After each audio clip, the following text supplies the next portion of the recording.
Tonight's episode, Oblivion.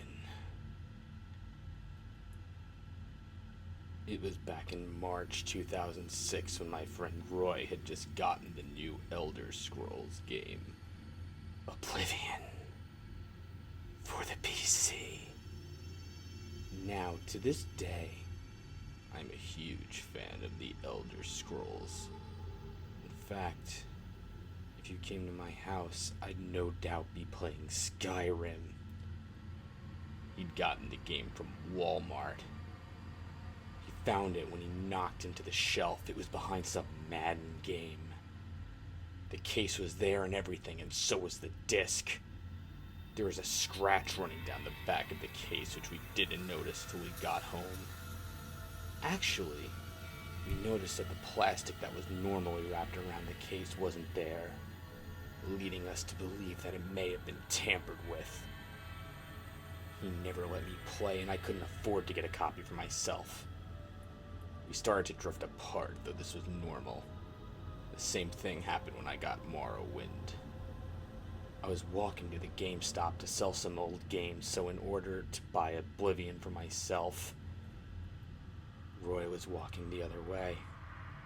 He shoved into me, saying, "Out of my way, loser." I was at a loss. Roy never acted like this before. In fact, he was the one who always got bullied by those kinds of guys, who always corner him and take his wallet. After that, I went home. I needed to find what was happening. Maybe it was the game? I had my doubts, but it was the only thing that had recently changed. I'd heard that a few games like Vice City had made people act like this, but those were people with type A personalities and such. Later that night, I snuck into his house through the window. I saw him playing. Why? It had to be 2 a.m. His skin was really pale, and I mean paler than usual. I waved my hand in front of his face. Nothing. He was just staring at the game. I had to do it. I opened the disc tray and shut off his computer while taking the disc out before. He looked as if he had been having a seizure shortly afterwards.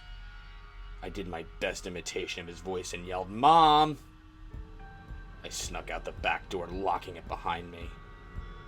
I heard his mom scream. At least now she knew.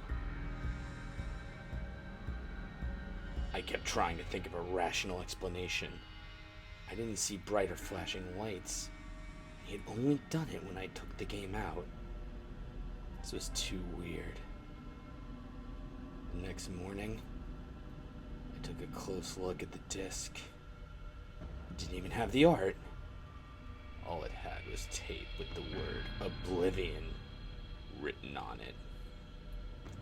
This was too weird. Without thinking, I popped it in the disc tray and started playing. The first thing I noticed was the fact that it wasn't Oblivion at all. It was some stupid text-based adventure, also called Oblivion.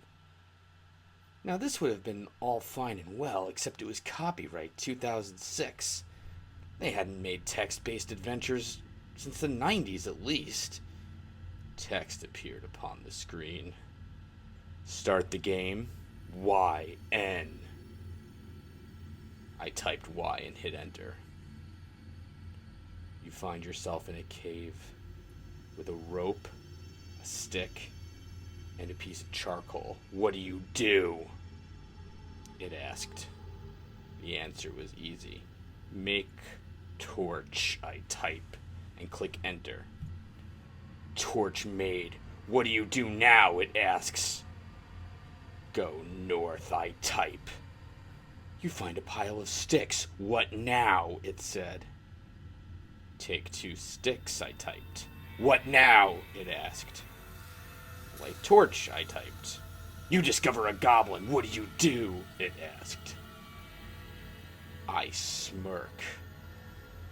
Light on fire, I typed. goblin burned. What now? It played normally like that for a while until now. Where are you? It asked. Well, okay, it wasn't that weird, but still a little personal.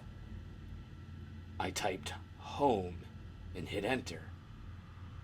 Where is your home? It asked. I suppose it probably could have a response for home. I typed in Chicago, hitting enter.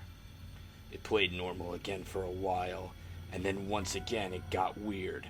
More weird than last time. Hello, Matt.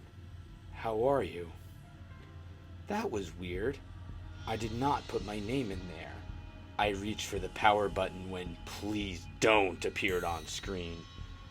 Now, there weren't motion detectors around here or anything like that. Maybe it appeared after a certain amount of inactivity? I didn't listen and turned it off. I noticed it was 1 a.m. Had I been playing for 14 hours? I went to bed worrying about Roy. I had heard an ambulance last night. The next morning, Mrs. Williams had called. She asked if I'd seen anything suspicious. Now, I know this isn't the right thing to do, but I lied. I replied no. I didn't want this blamed on me. I said I saw him playing some game, though.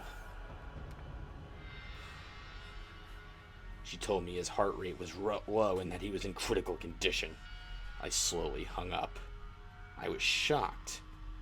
I might be responsible for my best friend's death. I felt horrible. I grabbed the disc from my computer and shattered it on the pavement. I turned on my computer to play some Morrowind. Friend's dying. What? That's when I noticed my background was not a picture of a cut up and bloody Roy.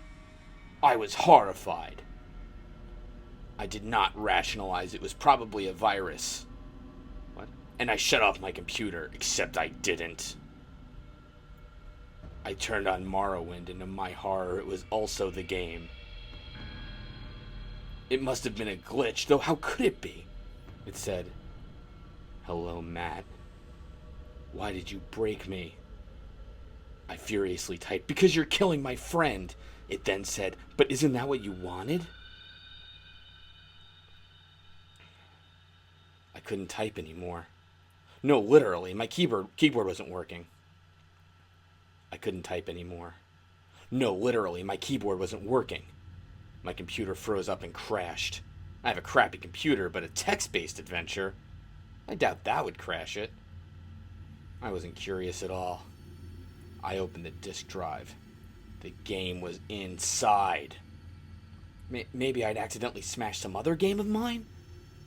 Roy was dead. The next phone call I got said, "I sold the game at a yard sale." I sobbed alone in my room. I was responsible. I killed my friend. But the game was the one that caused it. The next day, I read the paper. This had been the 5th seizure around here in the past month. Was I next? Not yet. Though maybe someone wants me dead, and they'll get their hands on the disc. I shudder every time I think the thought crosses my mind. I feel sorry about all the deaths I've caused. By continuing the chain, I don't think about it anymore. I even sold off my computer to get rid of any traces of the game. If you ever come across a game such as this, please don't play it. You'll kill someone. The end.